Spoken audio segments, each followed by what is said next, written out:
మీద సాము చేసినట్టుగా కొండంత నొప్పులు అమ్మ తీసుకుంటూ జన్మనిచ్చి కొత్త లోకాన్ని చూపెట్టి సచ్చిన శవమోలే సొమ్మసిల్లునమ్మా.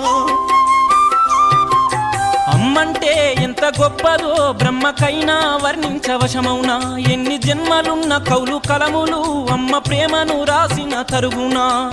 పొద్దు పొద్దున లేచి నీ నామములు తలిచి నిన్ను పూజించిన నీ రుణము తీరునా అమ్మా.